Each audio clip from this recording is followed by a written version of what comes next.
On today's Locked On NBA Game Night podcast, the NBA nailed the Christmas Day slate, even if they snubbed the Eastern Conference. When that final buzzer rings, you know it's time for Locked On NBA Game Night. All the post-game reactions to every game across the league, every single night, with insights only the hosts at Locked On can provide. It's the true NBA fans' one stop for all the action. Every game, every night. It's Locked On NBA Game Night, tipping off now. Let's get it going on Locked On NBA Game Night, diving into the NBA, getting the schedule release coming this week in full, but I've already seen some sprinkles of news from Shams Charania of ESPN. I'm Rylan, Stiles, host of Locked On Thunder. That's Swipa Cam, host of Locked On Nuggets, and we're here bringing you Locked On NBA Game Night today. And Swipa, I mean, the first thing you always look to when the schedule gets announced is the Christmas Day event. It is the showcase day for the league, and that's why there is such heavy reporting around it. And we did get the Christmas Day slate for this season, which will include the Cavs at Knicks, the Spurs at Thunder, the Rockets at Lakers, the Mavericks at Warriors, and Timberwolves at your Denver Nuggets. Did the NBA nail this, Swipa? Yeah, I like it personally. I think that, one of the things we talked off air, but then, I said yesterday when it came out, I think it's interesting that they're so heavily dominated by Western Conference teams. The 5 games, we're getting 8 teams from the Western Conference, which I think speaks to the sheer seismic gap between the two conferences in terms of just overall quality of play and teams, but also just even where the marquee names are, even just with the Spurs, De'Aaron Fox and Victor Wembanyama, and then obviously Dylan Harper, Stephon Castle, Devin Vassell, and then you got the OKC Thunder, the MVP, SGA, J-Dub, third-team All-NBA, Chet Holmgren, probably going to finish at least top 3 in DPOY if he plays 65 games this next year. Houston Rockets with Durant and the whole crew and the young boys that won 52 games last year. Then you got Bron and Luka Doncic, and then you get the Dallas Mavericks with Anthony Davis and Cooper Flag. And you get Golden State with Steph Curry, Jimmy Butler, maybe Jonathan Kuminga, who knows? Maybe Josh Giddey, who knows? And then obviously the Minnesota Timberwolves and the Denver Nuggets. And one thing I noted, the Wolves and Nuggets have played each other 24 times since the 2023 season. And so the NBA is spamming that matchup as much as possible because they're usually really good games. So I think these are really good matchups. I think it's interesting, though, Rylan, that this feels like these are just like Western Conference like day slate games. You know what I mean? These aren't like all of these teams play each other so often that like when I see the OKC Thunder versus the San Antonio Spurs, it's like, oh, they're just trying to give Victor Wembanyama and SGA like the true spotlight to kind of be like, all right, this is the next generation of the NBA. Yeah, I'm very curious to see the actual schedule announced this week and seeing like how often will these teams play each other that are both interconference ahead of Christmas, or do you want to try to the best you can to avoid any early season showdowns between the Spurs and Thunder, for example, up until Christmas Day? I thought it was interesting that the NBA, we talk all the time about the face of the league and about how, some of the biggest names are aging out. And it feels like that, they're shoehorning in young talent. Of course, the Thunder are young, but at least they won a championship, right? Like they've accomplished something with this core. Spurs get a second straight Christmas Day slate because of the power that Wembanyama holds as a star. And then the Mavericks, whenever you don't know that AD is going to be around, then you really have to put together a competitive slate. Like in years past for the NBA, Christmas was just their day, point blank, period. But now with the NFL not only playing, but playing with their biggest stars on Christmas Day, that puts more pressure on the NBA to combat the NFL and to put the best possible matchups. And when we look at Dallas, they're a team who they're not going to have Kyrie Irving at Christmas. No one assumes. They might not have Anthony Davis. This feels fully centered and a full bet on Cooper Flag. And I think that the league is trying its best to reshape who we view as superstars through having Wembanyama, Shea, Chet, J-Dub, Cooper Flag, having Dylan Harper, having Anthony Edwards. Of course, you still have Jokic and you still have Steph Curry, and you still have some of these older stars, but they're trying, I think, to reposition themselves. Yeah, I think it's interesting. Do you think that we'll talk about this on the other side too, but I think the Indiana Pacers, Tyrese Halliburton was interesting. We'll talk about somebody in particular not being here for the second straight year. But I actually think this is a really good slate, and I love the idea that Cooper Flag. At least on that day, if Anthony Davis isn't there, which we hope he will be, because 2 years ago he played 79 games, so hopefully he can get back to that. Having Anthony Davis, Daniel Gafford, Derek Lively, Cooper Flag, and having Najee Marshall, they're still going to have like a really, really, really good defensive core. I'm actually really excited to see what Anthony Davis looks like. I think this is going to be a resurgence year for D'Angelo Russell. That's actually fun basketball. Like to see this really big, physical Dallas Mavericks team versus another physical Golden State Warriors team, but again, more perimeter oriented because obviously the game that's built around Steph Curry. But I think Jimmy Butler in a Christmas Day game, it's actually a fun watch, just watching him try to figure out how to attack the Dallas Mavericks on the interior. I think SGA and J-Dub trying to navigate the Victor Wembanyama paint presence and how they're going to figure some of that stuff out. Stephon Castle, I think, getting an opportunity to really take another step forward as an isolation defender, as a one-on-one defender, playing versus SGA in particular. De'Aaron Fox and SGA, like the Kentucky for like who's one of the better Kentucky guards in the league and the best Kentucky guard in the league. I'm actually really excited to see what that looks like. So that's actually a lot of good basketball, man. Like these games are going to be a lot of fun, all for different reasons. And I even think the Cavaliers and the New York Knicks, Darius Garland, Donovan Mitchell, Evan Mobley, Jared Allen, DeAndre Hunter's there. And then on top of that, you're going to get a new Jalen Brunson, Karl Anthony Towns is there, OG Anunoby, Mikal, Josh Hart. Now you got Jordan Clarkson, Gershon Yabusele coming off the bench. Like these are some good teams. And like, I think from the morning when these games are going on to the late evening, these are going to be some really good, captivating games that I think the audience is really going to love. Yeah, I mean, obviously it's unpredictable, and you don't really know how any game's going to go. But when you just look at this slate of games, it doesn't feel like any of them are going to get out of hand or any of them are going to be decided by a wide margin. It'll be very competitive all the way down, storylines to watch all the way down. I mean, there's storylines that even when we're trying to list them all, you can't possibly get them all out. I mean, Kevin Durant and LeBron James going at it on Christmas Day again. You have the Chet Wemby rivalry, which regardless of what those two individuals say, it's clearly a rivalry, but based on the way that they act against one another, I think it's a healthy rivalry. I think it's one where they both respect each other very highly, but they clearly want to get the better of each other on the basketball court, which is something that the league has tried to make happen since 2023 and now uses their biggest showcase date that the sport has to do it once more. I just think it's going to be very fun. And that your Locked On Nuggets co-hosts are shaking in their boots about the Minnesota Timberwolves. So an early test there to see how the division rivals face off. But coming up, who got left off of the Christmas Day slate in historic fashion? There's actually two teams that fit that category. And is the Eastern Conference snubbed, as we also have opening night dates?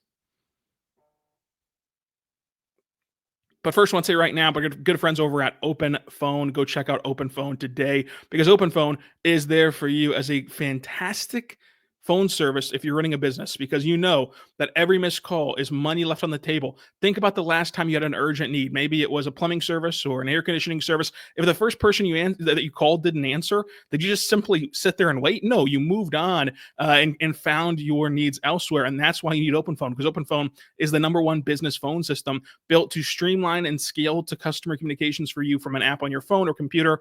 Open Phone takes the of course, management side of things and streamlines it for you on a single app with a shared inbox feature, which is a game changer. So your team can jump into conversations instantly without missing a beat. And their AI agent handles after-hour calls. It allows them to answer common questions and capture leads, so you never miss a customer. Open Phone is offering my listeners 20% off your first 6 months at openphone.com/LockedOnNBA. That's openphone.com/LockedOnNBA.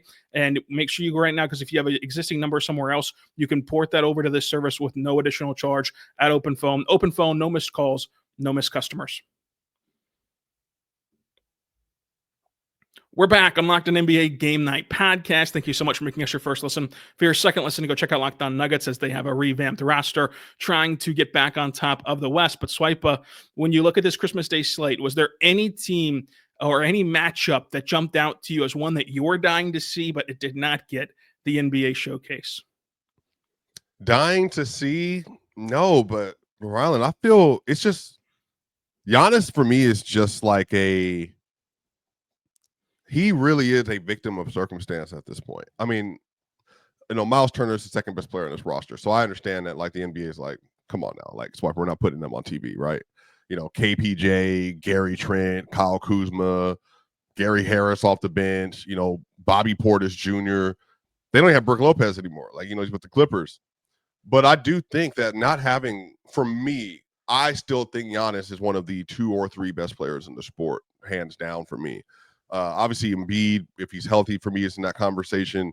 But I think Giannis is spectacular. And, there's still a lot of people that believe that he's the best player in the world, and they have legitimate arguments for believing that.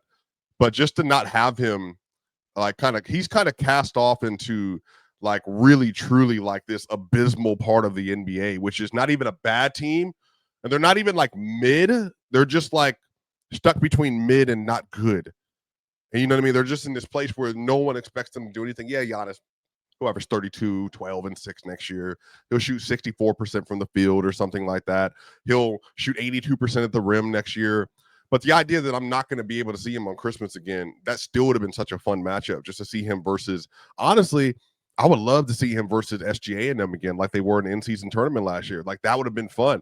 Giannis versus Wemby that's a popcorn matchup. I love watching them play in that game. Even Giannis versus Jokic is fun. Like, we always get it on, like, some local TV network, because the NBA never puts it on national television. But I think that, like, that's one person that I really wish I got a chance to see. Now, you tell me if I'm tripping. Well, I think this Clippers team is good. And, like, yeah, they have a legitimate, like, title argument. Like, I think they might be the deepest team in the NBA. Kawhi Leonard's there. James Harden is there. John Collins, Bradley Beal, Zubac, I think, was sucking in DPOY, had him as third team All-NBA last year. Is there an argument that the Clippers should have been on the Christmas Day slate? Yeah, there's for sure an argument. I think that because of how good we expect them to be, and you look what they did in the regular season last year, of how good that they were, how competitive they were every single night, even while Kawhi was still nursing his way back and then eventually finished the season strong. Like, if you just look at that, and they got even deeper than they were a year ago, you imagine that they're going to have a lot of regular season success, and then obviously, like everyone else, the playoff success hinges on health. I think what detracted them from the Christmas Day slate was the fact that at the end of the day, you're selling posters right now. You're selling graphics on social media. When you got the NFL tweeting out a graphic of Bo Nix and Patrick Mahomes, you want to be able to tweet out a graphic and know for sure that Kawhi's going to play and that their stars are going to play, where Kawhi would be a big question mark in every regular season game of if he's going to compete or not compete. I think that I think you've already hit on what could be the biggest miss from this. I think that no matter how good the Clippers are, nobody's going to say, man, the NBA missed the boat on this rating bonanza that was the LA Clippers this year. I think that the NBA could miss the boat on a ratings bonanza that is just simply Giannis. Giannis is so good, and he's had to deal with so much outside noise this offseason. Will he, won't he, or demand the trade? What if he just goes out there and has a Russell Westbrook MVP level season where the roster around him, it's not terrible, but it also shouldn't have been as good as it was in hindsight, or allowed him to have the ability to have the stats that he had in that season and the efficiency that he had with those stats in that season. Whereas Giannis, he's just a better version of that. He's a one-man wrecking crew on both ends, and he can quite literally carry teams and put up these triple double stat line nearly. Of course, the assists will be hard for Giannis, but you can see the gaudy stat lines that he can produce, and every single win it feels like it'll be because Giannis did something almost or close to, or actually is historic each day. And so if you get through the November slate and the NBA Cup portion of the season, where you have more rest than usual, and you're playing more intense games, because some teams do really try for the NBA Cup due to the lack of money at the end of the rosters, like, you could be in the midst of a season that is Giannis's best statistically. And to not have him on Christmas Day, I think, is the only misstep, even as the Clippers have a gripe. And of course, the Celtics fans are mad that their tradition ended, and the Pacers fans are mad that they made the finals and didn't get a slot. I think that's the one from a financial standpoint, from a rating standpoint, that could really, really hurt the NBA.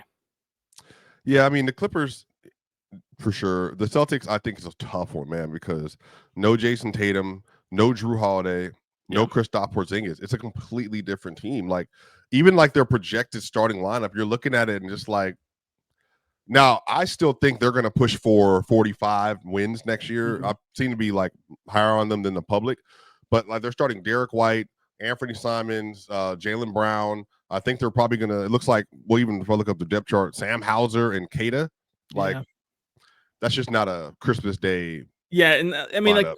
the Celtics would get ratings, period, because they're the Celtics. Right. But to your point, you are higher on the Celtics because you know ball. I mean, like you know Derek White's good, and like the point being, yes, I am glazing you. You do know ball, but also the people who are watching Christmas don't know ball. They're casuals. Like that's the whole point. Like Christmas Day is viewed as, for casual basketball fans, the unofficial start of the season, and you've already played a month and a half. So it's like when you get to Christmas, you're not going to be able to explain to people this is a big game. Derek White's really good. Like, no, they just want the bread and butter names, the household names, and that's why I think even putting Cooper Flagg on there was a bit of a step forward for the league. Of just, hey, you casuals need to get introduced to Cooper Flagg because we think he's going to be a mainstay in this league for a few seasons now. So I really don't see the argument from Boston's standpoint and the Pacers situation.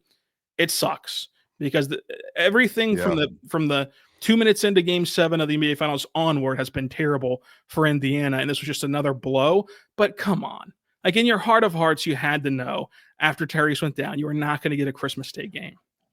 Yeah, I mean, I'm trying to think of another Eastern Conference team that had an argument. I mean, the Hawks. Like a new version of the Hawks, would that have been a fun, like trendy team? Yeah, and this is where the East gets tricky, right? Because I love that shot of the Hawks. I love the offseason of the Hawks. But what's the only fun matchup for the Hawks on Christmas Day? Trae Young going to the Garden. So now you bump off the Cleveland Cavaliers. Well, then where do you put them? So then you're back down to just two teams in the East, where it's like the whole conference is just it's just frankly not good, and it's not good enough to be a showcase level. We only have in this sport, for as long as the regular season is, you have about 3 dates that you own on the calendar, and you barely own Christmas still. But it's opening night is still a big deal. Christmas is a big deal. And then MLK Day is a huge deal because everyone is watching and huddled around, and they make a great production out of the event. So it's like those are the 3 days that people are going to watch your sport. And you got to put the best of the best on there to try to, if you get those casual eyeballs on Christmas and you even reel in 1 or 2 people, per capita that now start following your sport daily, that's the win for you. And that's where you have to market this thing. But which game do you think will be the funnest to watch? I think that of this Christmas, or matter of fact, let me do rank them how you would rank them 1 through 5. You think on watchability? Watchability, I think that Spurs Thunder is number 1 because of Wemby, Chet, and I do think that those two teams, and we'll see if this is still true for the Thunder, at the start of this season.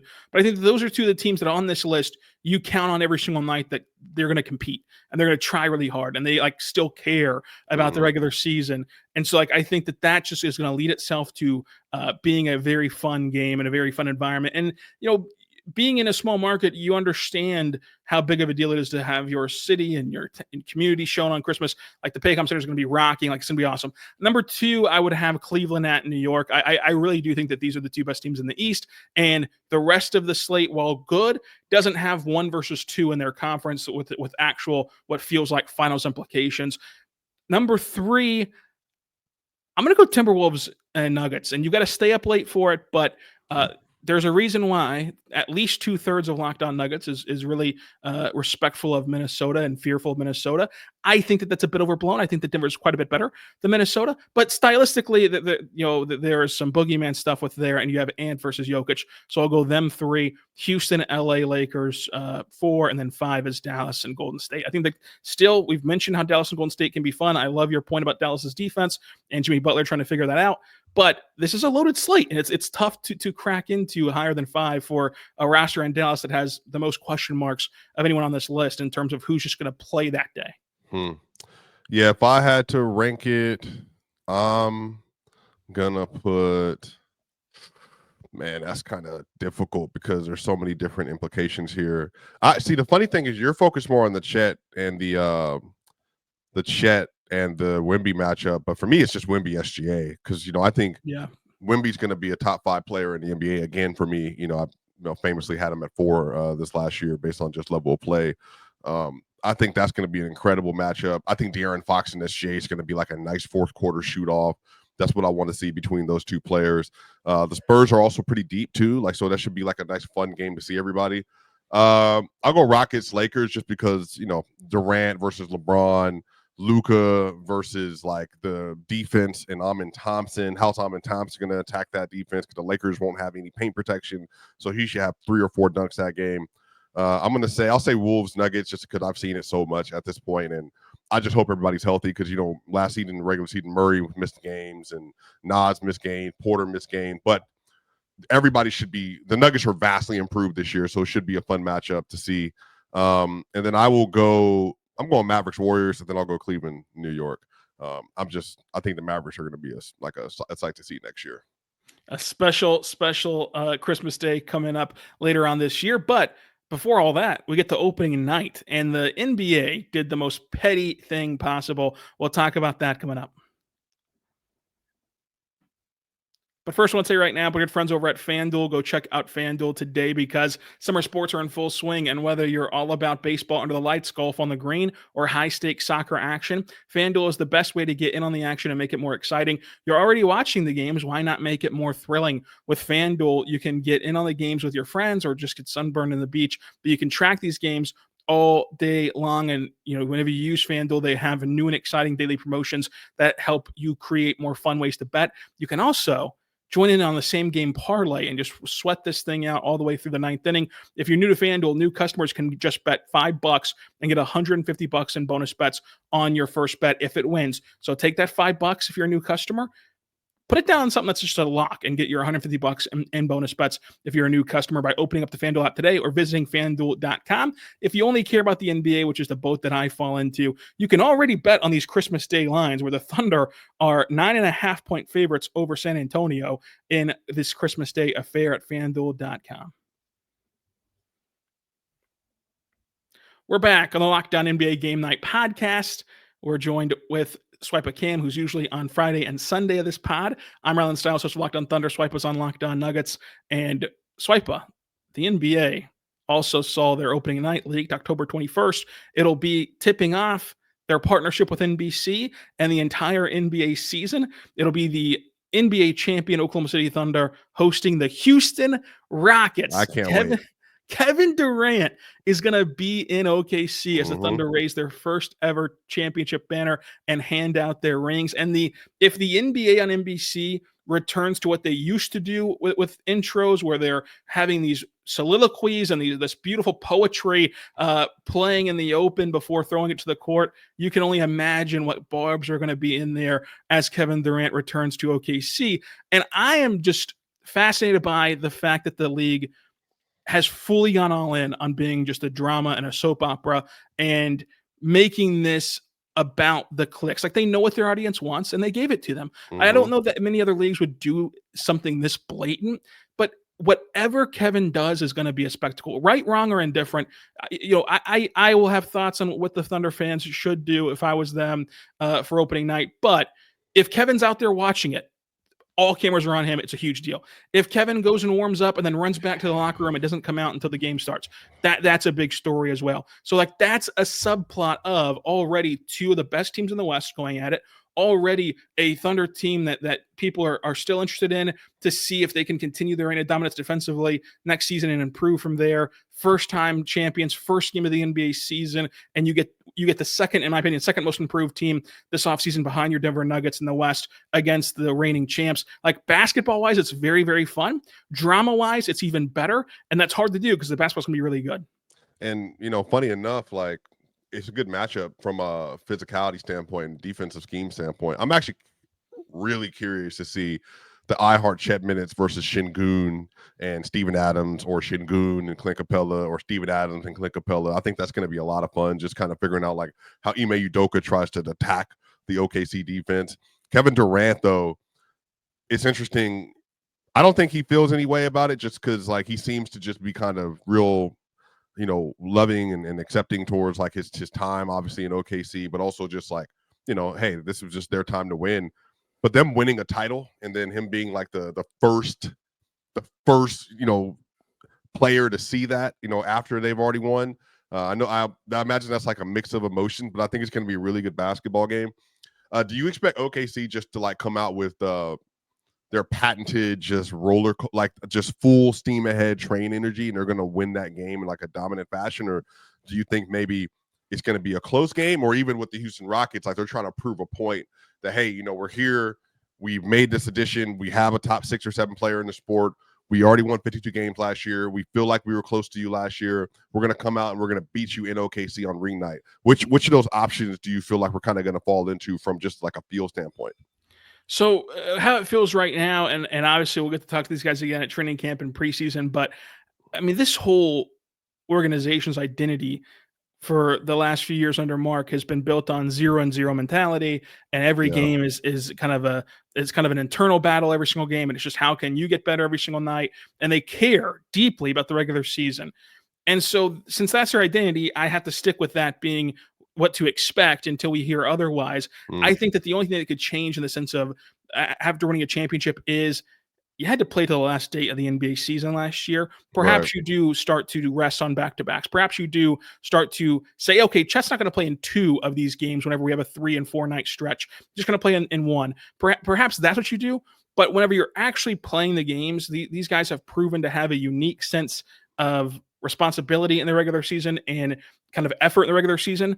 And until that's proven different, I will still lean that way, as I don't think that they can really dominate Houston. I think this will be a very fun matchup. They didn't necessarily dominate them last year either. So I don't know about like a dominating win, but I do think that right now you'd lean with the Thunder to win the game and lean with the Thunder to like really be able to get up for this game and flex their muscles defensively. And I think that physicality is the perfect word to use of just, this is going to be very fun basketball, X's and O's wise, while also the league putting Kevin in a tough spot. Because I don't think that it's as big of a deal for how Kevin Durant truly feels.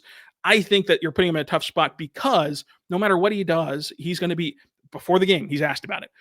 The week leading up to the game, he's asked about it. After the game, he's asked about it. Like we said, pregame, you're watching one team raise their first ever championship banner and get out their rings. And I understand already that the director in the truck's going to be cutting to shots of Kevin all the time during that event, whenever usually you don't even know who the other team is lining up against the champions until actual tip-off.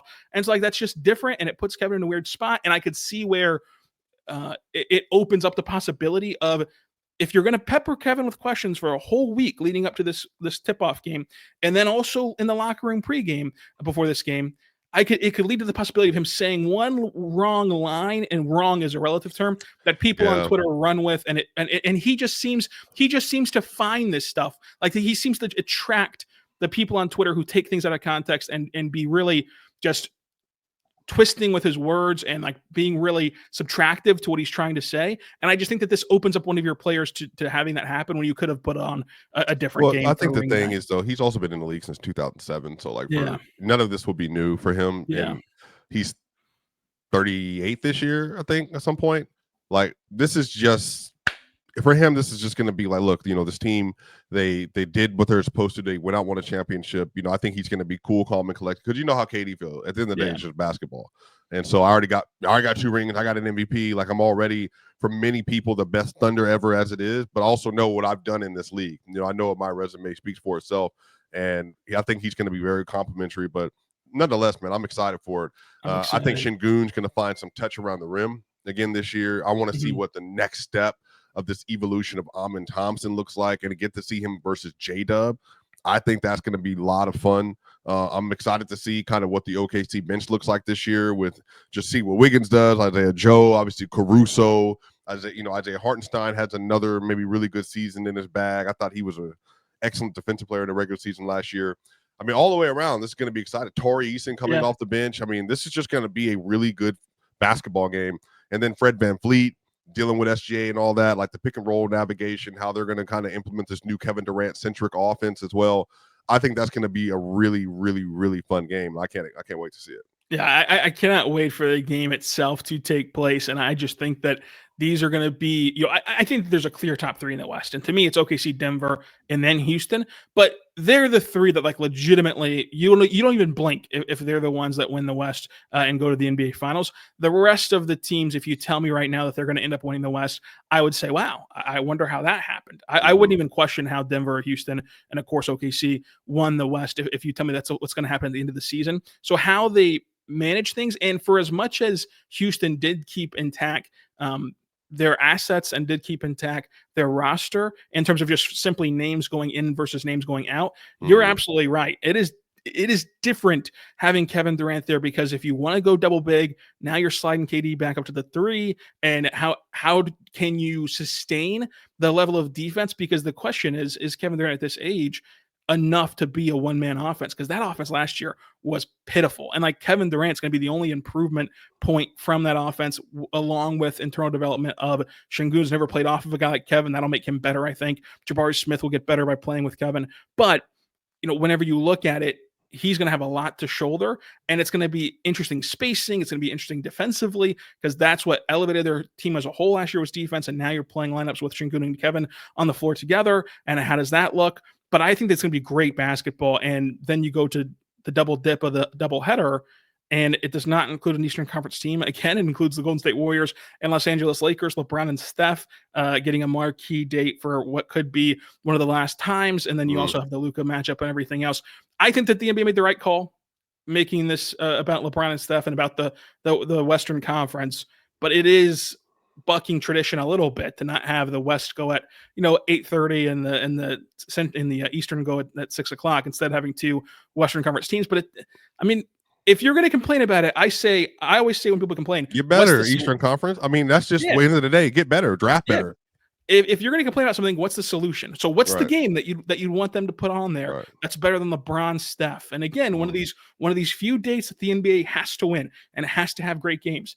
This is what it is. So I do think that when you look at the East, Swipa, last question of the day, how many Eastern Conference teams that if I told you right now, I already have the answer to the test in June, that this Eastern Conference team won the NBA championship? One would be the one that wouldn't surprise you if you heard any other name. One as in win the championship? Yeah, win the championship.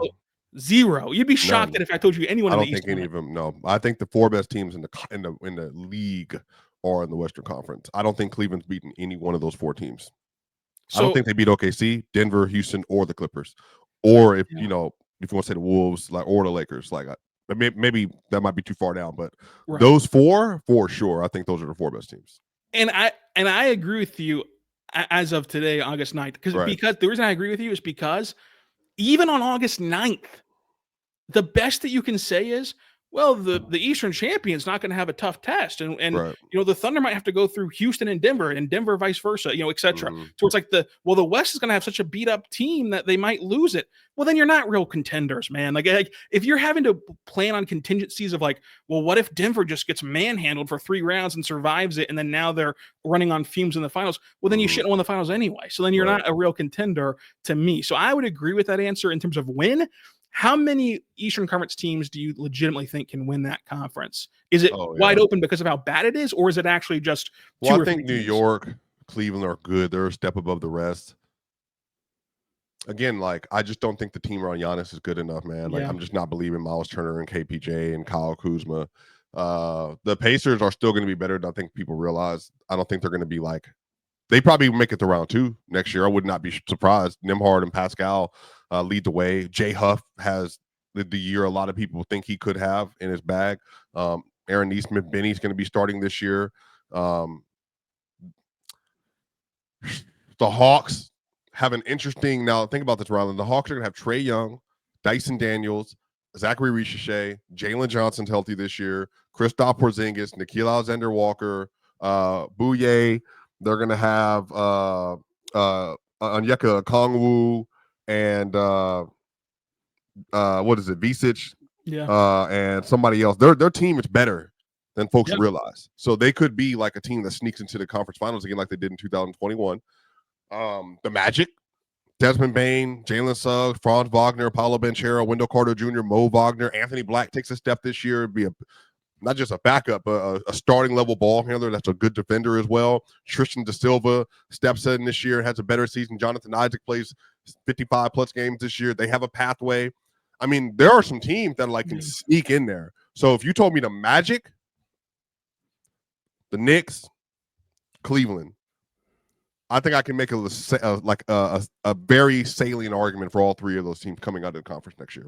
Yeah, see, my list is 3.5 of I have Cleveland and New York, and then I have the Hawks at 3. Yeah. And the half is Orlando on August 9th. Now, the reason for them being a half is I just want to see Paolo and Franz take a step forward, and they could do that as soon as the season starts. And then all of a sudden, with the addition of Bane, now you're not as concerned about their offense, and now they're the legitimate 4 teams who could win the West, who could win the East to me, and at least get to the Eastern Conference Finals, especially. So I have it 3.5 right now, just because I'm on a wait and see approach with Orlando's offense. But I do think that the problem with the East is it's top heavy. Like outside of those 4, I can't make a sane argument that anyone else wins the East at all. And those 4, I can't make a sane argument that if all things were equal and we played this 100% on each side, that they'd win the NBA championship. I think Cleveland would get manhandled. Because think about it, all those teams in the West are physical as crap, and they're big on the inside, not just like on the perimeter. But Shea's big as a guard.